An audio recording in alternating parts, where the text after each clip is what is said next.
إن الحمد لله نحمده ونستعينه ونستغفره ونعوذ بالله من شرور أنفسنا ومن سيئات أعمالنا من يهده الله فلا مضل له ومن يضلل فلا هادي له وأشهد أن لا إله إلا الله وحده لا شريك له وأشهد أن محمدًا عبده ورسوله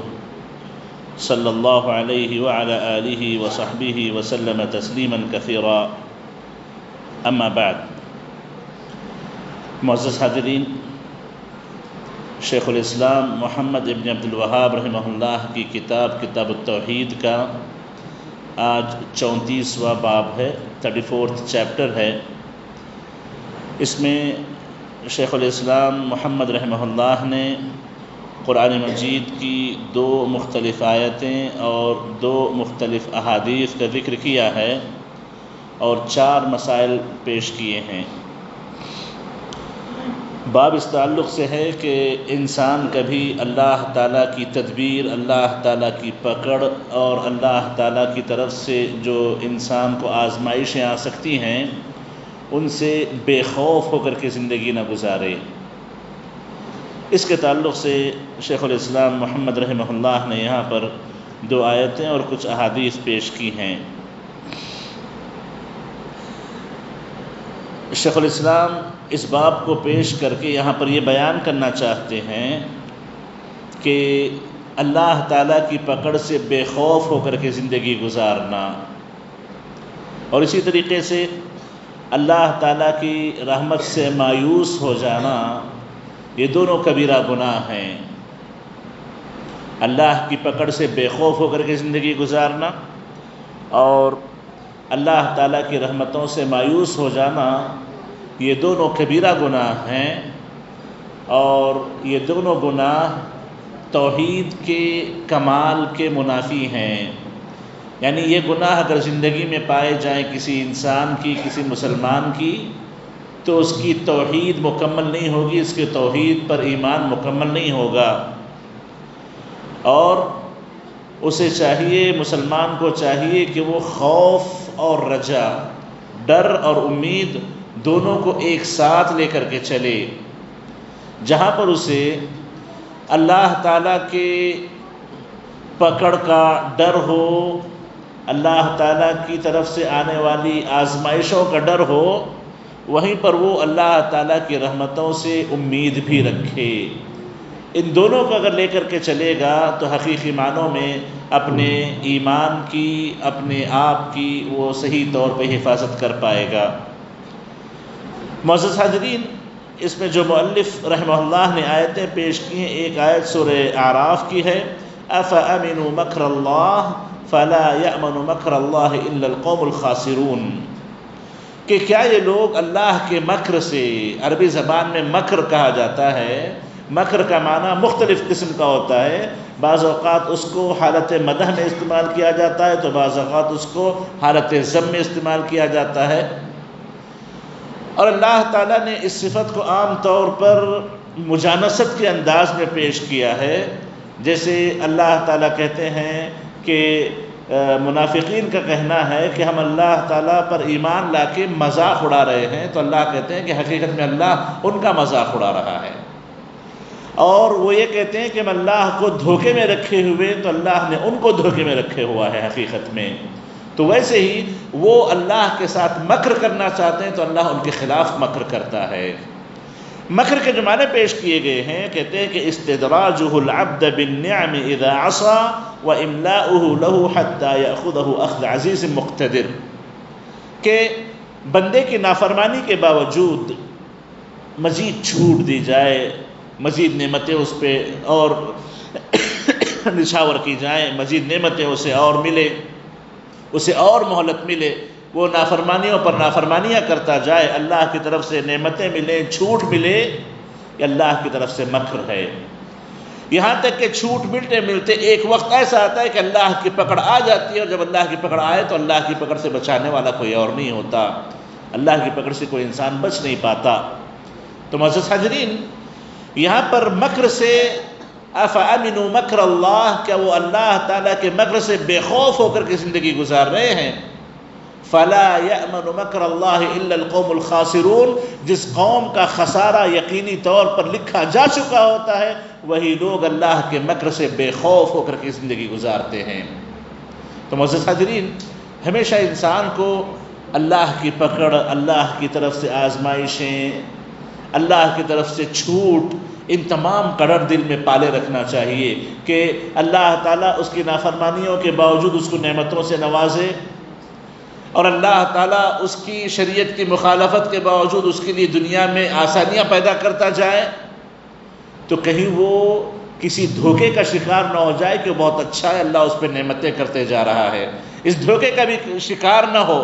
اور اللہ کی پکڑ سے بے خوف ہو کر نہ رہے، اللہ کی نافرمانیوں کو نظر میں رکھے کہ پتہ نہیں کب اللہ کی پکڑ آ جائے، اور بے خوف ہو کر کے زندگی گزارنا یہ اسی وقت ممکن ہے جب انسان کی توحید نامکمل ہو،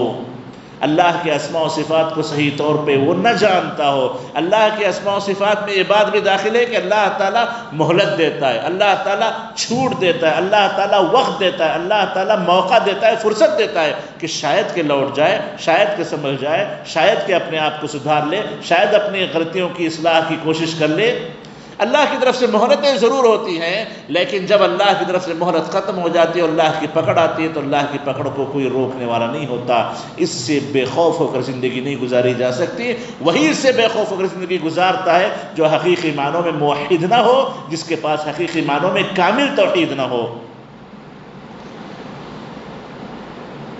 در حقیقت یہ آیت سورہ اعراف کی آیت ہے، جس سے پہلے اللہ تعالیٰ نے مختلف انبیاء اور ان کی قوموں کا تذکرہ کیا۔ قوم نوح کا تذکرہ ہے، قوم عاد کا تذکرہ ہے، اور قوم ثمود کا تذکرہ ہے، قوم لوط کا تذکرہ ہے، قوم شعیب کا تذکرہ ہے۔ مختلف اقوام کے حالات کا تذکرہ کرنے کے بعد اللہ تعالیٰ نے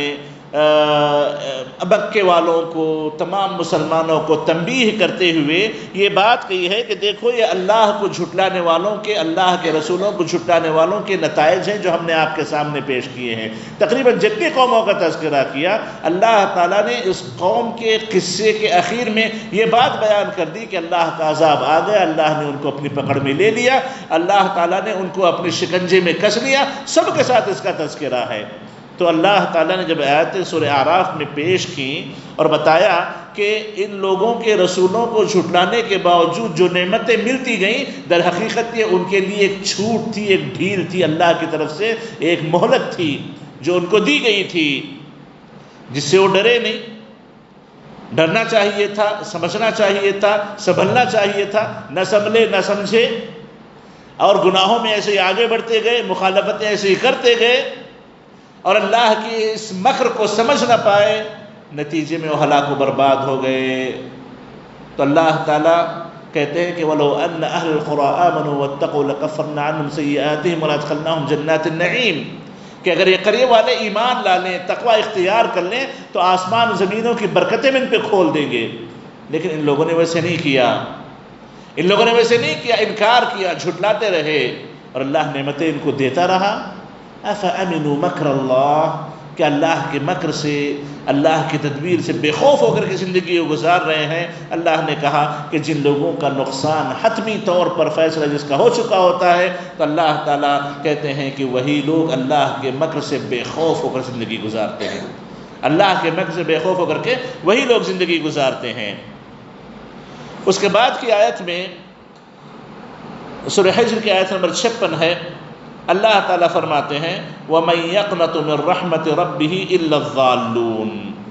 اللہ کی رحمت سے گمراہ لوگ ہی مایوس ہوا کرتے ہیں۔ جو لوگ راہ سے بھٹکے ہوئے ہیں، جن کو ہدایتیں نہیں ملی، وہی در حقیقت اللہ کی رحمتوں سے مایوس ہو کر کے زندگی گزارتے ہیں، اللہ کی رحمتوں سے مایوس ہو جاتے ہیں جن کے حق میں گمراہی لکھی جا چکی ہوتی ہے۔ یعنی دیکھیے، ایک مسلمان کی زندگی خوف اور رجا، امید اور ڈر، ان دونوں کے درمیان گزرنی چاہیے۔ میں مختصراً آپ کے سامنے ذکر کر دوں کہ دیکھیں، 3 قلبی عبادات ہیں جو کہ تمام عبادتوں کی بنیاد کہا جا سکتا ہے جن کو۔ ایک محبت اللہ ہے، دوسری الخوف من اللہ ہے، اور تیسرا الرجاء باللہ ہے۔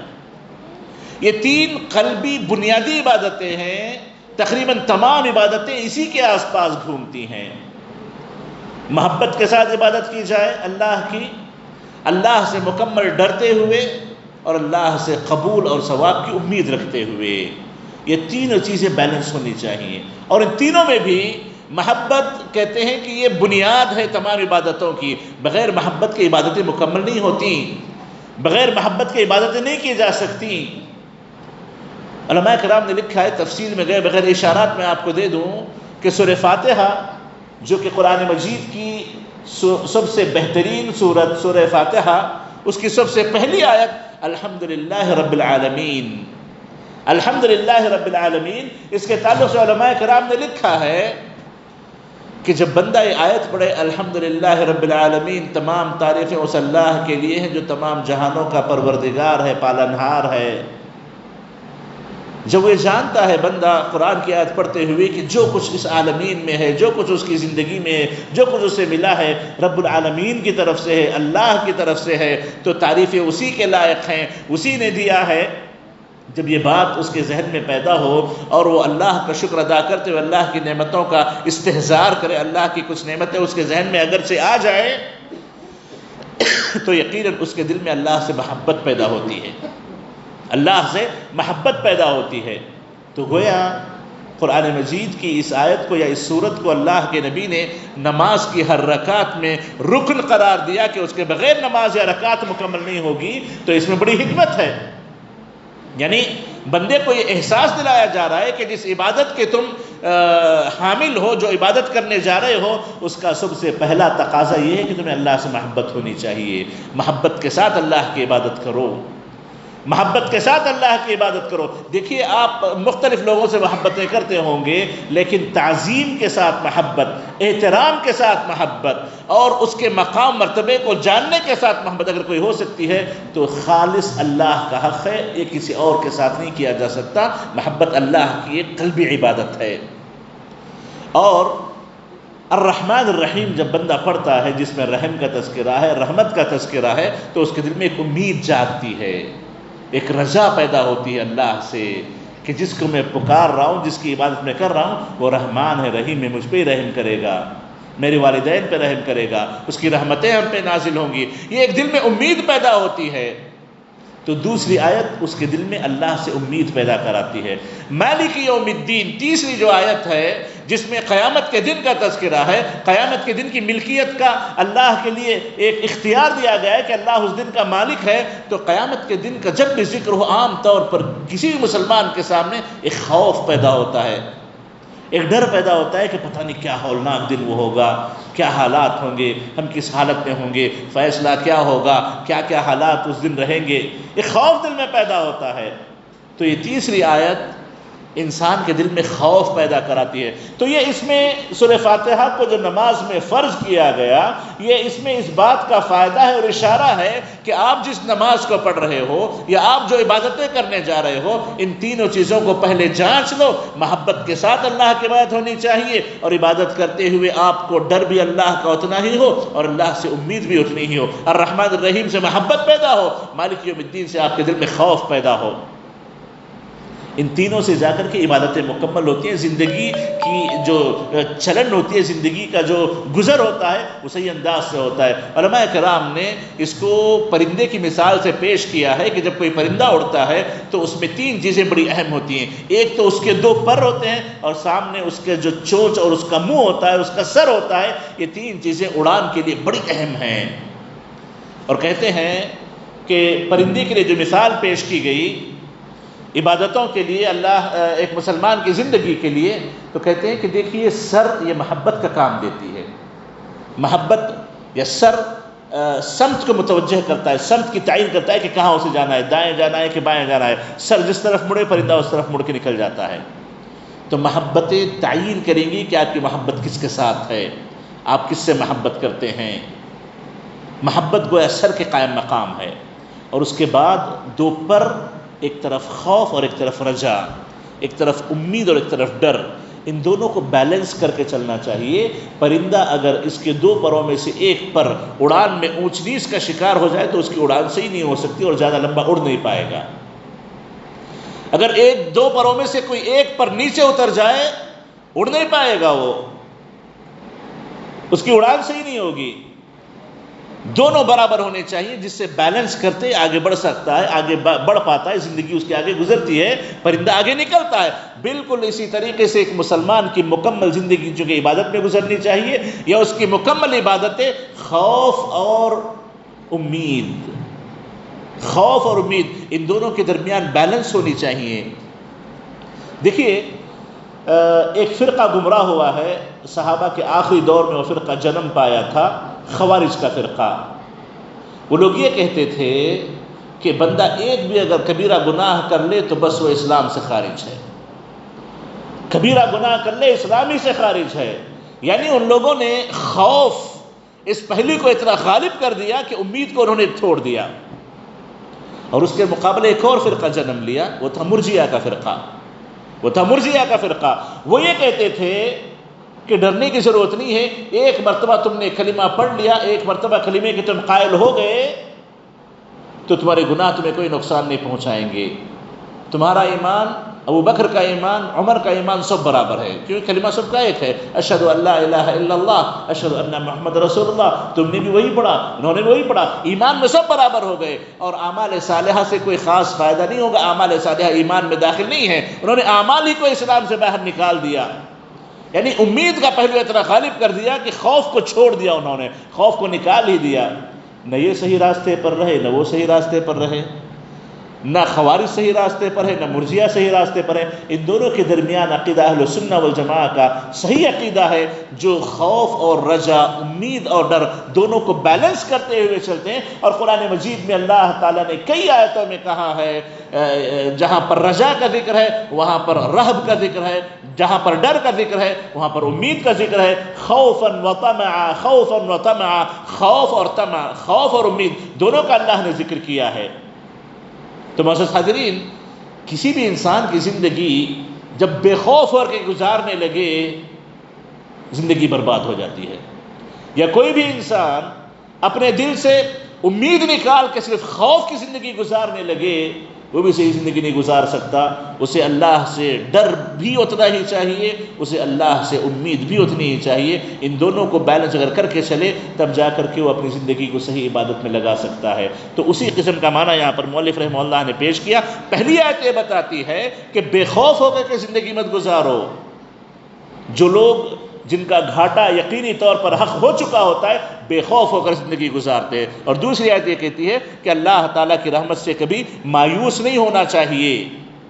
اللہ کی رحمت سے مایوس گمراہ لوگ ہوا کرتے ہیں، گمراہ لوگ اللہ کی رحمتوں سے مایوس ہوا کرتے ہیں۔ تو اس میں اللہ کے قرآن مجید کی ان دو آیتوں کو پیش کر کے مؤلف رحمہ اللہ نے توحید کے کمال کا ذکر کیا ہے کہ توحید مکمل اسی وقت ہوتی ہے جب انسان اپنے اندر خوف بھی اتنا ہی پالے، اور اسی وقت مکمل ہوتی ہے جب انسان اپنے اندر اللہ سے امید بھی اتنی ہی رکھے۔ یہ دو آیتیں مؤلف رحمہ اللہ نے سب سے پہلے پیش کی ہیں۔ اس کے بعد ابن عباس رضی اللہ تعالیٰ عنہما کی ایک روایت ہے، کہتے ہیں کہ رسول اللہ صلی اللہ علیہ وسلم سے پوچھا گیا کہ کبیرہ گناہ کیا کیا ہیں، سئل عن الکبائر، کبیرہ گناہوں کے تعلق سے پوچھا گیا تو اللہ کے نبی علیہ السلام نے فرمایا الشرک باللہ، اللہ کے ساتھ شرک کرنا، والیأس من روح اللہ، اللہ کی رحمت سے مایوس ہو جانا، والامن من مکر اللہ، اور اللہ تعالیٰ کی پکڑ سے بے خوف ہو جانا، اللہ کی پکڑ سے بے خوف ہو جانا۔ یہ روایت یہ بتاتی ہے کہ بڑے بڑے گناہ جو ہیں اس میں ایک گناہ اللہ تعالیٰ کے ساتھ بندہ کسی کو شریک کر لے جو کہ بغیر توبہ کے نامعاف ہونے والا گناہ ہے۔ اگر بندہ بغیر توبہ کے اسی کے ساتھ مر جائے تو ہمیشہ ہمیشہ کے لیے جہنمی ہے، جنت اس پر حرام ہوتی ہے۔ اور اس کے بعد اللہ کے نبی نے جو دو بڑے گناہ ذکر کیے ہیں کبیرہ گناہ ہیں، اس کی توحید کو نقصان پہنچانے والے گناہ ہیں۔ اور وہ دو گناہ ویسے ہی جس کا ذکر پچھلی دو آیتوں میں گزر چکا ہے کہتے ہیں نبی کریم علیہ الصلوۃ والسلام الیأس من روح اللہ والامن من مکر اللہ، اللہ کی رحمتوں سے مایوسی اور اسی طریقے سے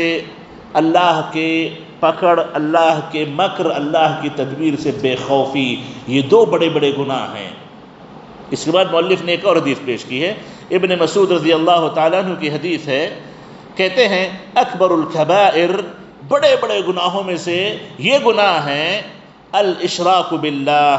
اللہ کے ساتھ کسی اور کو شریک کرنا، والامن من مکر اللہ، اللہ کے مکر سے، اللہ کی تدبیر سے، اللہ کی پکڑ سے، اللہ کی ڈھیل سے بے خوف ہو کر کے زندگی گزارنا، والقنوط من رحمت اللہ، اللہ کی رحمت سے مایوس ہو جانا، والیأس من روح اللہ، اللہ کی طرف سے جو آسانیاں آ سکتی ہیں اس سے مایوس ہو کر کے بیٹھ جانا، یہ اکبر الکبائر ہیں، کبیرہ گناہوں میں سے بھی بڑے گناہ ہیں، کبیرہ گناہوں میں سے بھی یہ بڑے بڑے گناہ ہیں، جو مؤلف رحمہ اللہ نے یہاں پر دونوں حدیثیں پیش کر کے اس بات کو واضح کیا۔ پہلی حدیث ابن ابی حاتم نے حسن سند کے ساتھ پیش کی ہے، اور دوسری حدیث ابن جریر طبری نے صحیح سند کے ساتھ پیش کی ہے۔ یہ دونوں حدیثیں مل کر کے یہی بتاتی ہیں کہ شرک باللہ جیسے بہت بڑا گناہ ہے،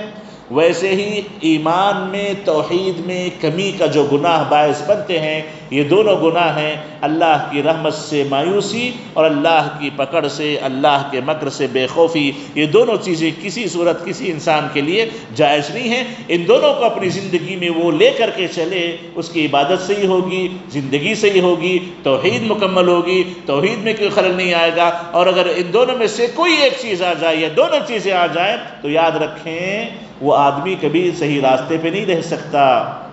جیسے بعض صوفیہ وغیرہ کہتے ہیں کہ عبادتیں نہ جنت کی حرص میں ہمیں کرنی چاہیے، نہ جہنم کے خوف سے ہمیں کرنا چاہیے۔ عبادتوں کو کرتے ہوئے نہ جنت کی لالچ رکھو، نہ جہنم کا خوف رکھو، اللہ کی محبت سے عبادت کرو۔ یہ غلط طریقہ ہے۔ اللہ کے نبی کے تعلق سے اور جتنے انبیاء ہیں ان تمام کے تعلق سے قرآن مجید کی کئی آیتیں ہمیں یہی بتاتی ہیں کہ دیکھو جتنے انبیاء گزرے ہیں ان تمام کو جہاں پر اللہ کی رحمتوں سے پوری امید ہوا کرتی تھی، ان انبیاء کو وہیں پر اللہ کی پکڑ عذاب سے ڈر بھی ہوا کرتا تھا۔ اللہ کے نبی اپنے تعلق سے کہتے ہیں کہ میں رسول ہوتے ہوئے میں نہیں جانتا کہ کل میرے ساتھ کیا ہونے والا ہے۔ وَمَا أَدْرِي مَا يُفْعَلُ بِي، پتہ نہیں میرے ساتھ کیا ہوگا، مجھے نہیں پتا۔ اللہ کے نبی، اب اگر ہم یہ کہیں کہ عبادتوں کو خالص محبت سے کرنا چاہیے، نہ جنت کی لالچ ہو دل میں، نہ جہنم کا خوف ہو دل میں، یہ عبادتیں صوفیہ کی عبادتیں ہیں، یہ گمراہ فرقے کی عبادتیں ہیں۔ اہل سنہ والجماعہ کا عقیدہ یہ ہے کہ مکمل خالص اللہ کی محبت اور تعظیم کے ساتھ، اور ساتھ ہی ساتھ اللہ سے مکمل امید لگاتے ہوئے اور اللہ کی پکڑ سے مکمل ڈرتے ہوئے، عبادتوں کی قبولیت کی امید رکھتے ہوئے، عبادتوں کے رد ہو جانے کا، عبادتوں کے ریجیکٹ ہو جانے کا ڈر اپنے دل میں رکھتے ہوئے بندے کو عبادتیں کرنی چاہیے۔ جب ان دونوں کو بیلنس کرتے ہوئے اللہ تعالیٰ کے پاس جائے گا تو یہ حالت اللہ کو بڑی پسند آتی ہے، یہ حالت اللہ کو بڑی پسند آتی ہے۔ اور علماء نے یہ بھی لکھا ہے کہ دیکھو اپنی زندگی پر ہمیشہ غور و فکر کرتے رہو، اپنی عبادتوں پر ہمیشہ کھڑی نظر رکھے رہو۔ جب تمہیں لگے کہ تمہارا خوف بڑھتے جا رہا ہے، تمہارا خوف بڑھتے جا رہا ہے، تو تم وہاں پر امید کو غالب کرنے کی کوشش کرو، خوف کو تھوڑا کم کرو، امید کو غالب کرنے کی کوشش کرو۔ اور جب تمہیں لگے کہ تمہاری امید بڑھتی جا رہی ہے، خامخواہ امید مضبوط ہوتی جا رہی ہے، تو وہاں پر اللہ کا ڈر لا کر کے اس کو غالب کرنے کی کوشش کرو۔ یہ انسان کے دل میں ہونا چاہیے۔ اور یہ بھی لکھا ہے کہ جب موت قریب آ جائے تو اسے اپنے گناہوں کا ڈر تو ضرور ہوگا ہی، وہیں پر اللہ سے ملاقات کی امید بھی وہ ضرور رکھے، اللہ سے ملاقات کا اظہار بھی کرے، اللہ سے ملاقات کا شوق رکھے۔ اور موت کے وقت جو بندہ اللہ سے ملاقات کا شوق رکھتا ہے، اللہ بھی شوق سے اس سے ملاقات کرتا ہے، اللہ بھی محبت سے اس سے ملاقات کرتا ہے۔ تو معزز حاضرین، یہ وہ دو ایسی بنیادیں ہیں جو کہ قلبی عبادات ہیں، دلی عبادات ہیں، باطنی عبادات ہیں، لیکن پوری زندگی کی عبادتوں سے ان دونوں کا بڑا گہرا تعلق ہے، بلکہ تیسرے محبت کو شامل کر لیں، یہ پوری زندگی کا نچوڑ ہے۔ اسی تینوں پر گویا انسان کی پوری عبادت کی زندگی بیٹھتی ہے، ایک محبت ہو، دوسرا ڈر ہو، اور تیسرا امید ہو۔ انہی تینوں پر جا کر کے پوری عبادتیں قائم ہوتی ہیں۔ اسی لیے کہتے ہیں کہ ایمان کے 3 رکیزیں ہیں، عبادتوں کی 3 بنیادیں ہیں، یہ بنیاد محبت، خوف اور ڈر۔ ان تینوں کے ساتھ عبادت ہوگی تبھی جا کر کے عبادت صحیح معنوں میں مکمل ہو پاتی ہے۔ تو معزز حاضرین، یہی باتیں مؤلف رحمہ اللہ نے یہاں پر توحید کو لے کر کے پیش کرنا چاہی ہیں کہ جہاں پر اللہ کے ساتھ شرک بہت بڑا گناہ ہے، وہیں پر اللہ کے مکر سے بے خوف ہو کر کے رہ جانا یہ توحید کو نقصان پہنچانے والا عمل ہے، اور وہیں پر اللہ کی رحمتوں سے نا امید ہو کر کے زندگی گزارنا یہ بھی توحید میں کمی کا باعث بنتا ہے۔ یہ چیزیں انسان کی توحید کو کمزور سے کمزور کرتی جاتی ہیں۔ اللہ تعالیٰ سے دعا ہے کہ اللہ تعالیٰ ہمیں اللہ کی عبادتوں کو ان تینوں ارکان کے ساتھ محبت، خوف اور امید، ان کو مکمل اپنے اندر رکھتے ہوئے باتیں کرنے کی توفیق نصیب فرمائے، اور اللہ تعالیٰ ہمیں اور ہماری آل اولاد کو شرک جیسی بدترین بلا سے محفوظ رکھے، اور اللہ تعالیٰ ہمیں جب تک زندہ رکھے اللہ کے حقوق کو سمجھ کر کے اللہ تعالیٰ کے حقوق کو ادا کرنے والا بنا کر کے زندہ رکھے۔ آمین۔ وصلی اللہ وسلم علی نبینا محمد وآلہ وصحبہ اجمعین۔